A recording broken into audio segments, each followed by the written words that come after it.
এখনকার সময়ে অধিকাংশ মহিলাদের মধ্যে আয়রনের ঘাটতির কারণে আয়রন ডেফিসিয়েন্সি অ্যানিমিয়া বা রক্তল্পতার মতো সমস্যা দেখা দেয়। কিন্তু মজার বিষয় হচ্ছে বেশিরভাগ মেয়েরা কিন্তু এই বিষয়টা জানেও না যে তাদের মধ্যে রক্তল্পতা রয়েছে। কেননা যে টেস্টগুলোর হয় আয়রন প্রোফাইল টেস্ট বা সিবিসি টেস্ট, এই টেস্টগুলো কিন্তু তারা করায় না। ফলে দীর্ঘদিন ধরে অল্প বয়সের মেয়েদের মধ্যেও কিন্তু রক্তল্পতা বা আয়রন ডেফিসিয়েন্সির সমস্যা তাদের মধ্যে বাসা বেঁধে ফেলে।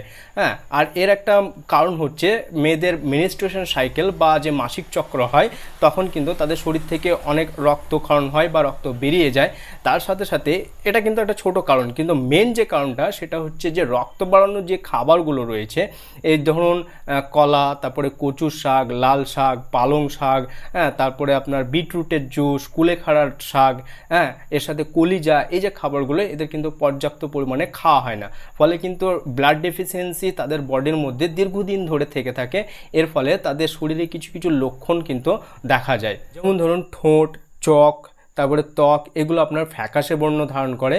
এর সাথে আপনার কিন্তু জয়েন্টে জয়েন্টে ব্যথা অনুভূতি হওয়া, কোমরে ব্যথা অনুভূতি হওয়া, তার সাথে বুক ধড়ফড়ানি করা, মাথা ঘোরার সমস্যা, হ্যাঁ, তারপরে কোনো কাজে মন না লাগার মতো সমস্যা তৈরি হয়। হ্যাঁ, এর সাথে আপনার একটু কাজ করলে হাঁপিয়ে উঠবেন, হ্যাঁ, সবসময় মনে হবে যেন শ্বাসকষ্টর ভাব আপনার হচ্ছে।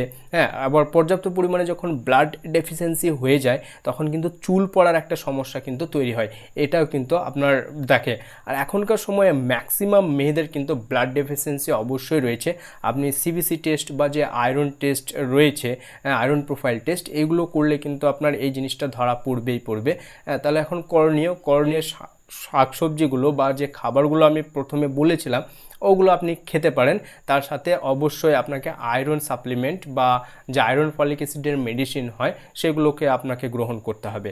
আর আশা করা যাক এগুলোর মধ্য দিয়ে আপনার রক্তল্পতার সমস্যা অবশ্যই দূর হয়ে যাবে। হ্যাঁ, আর আপনার স্কিনের মধ্যে কিন্তু একটা গ্লোয়িং ভাবও চলে আসবে যখন রক্তল্পতা আপনার সমস্যাটা ঠিক হবে। ধন্যবাদ।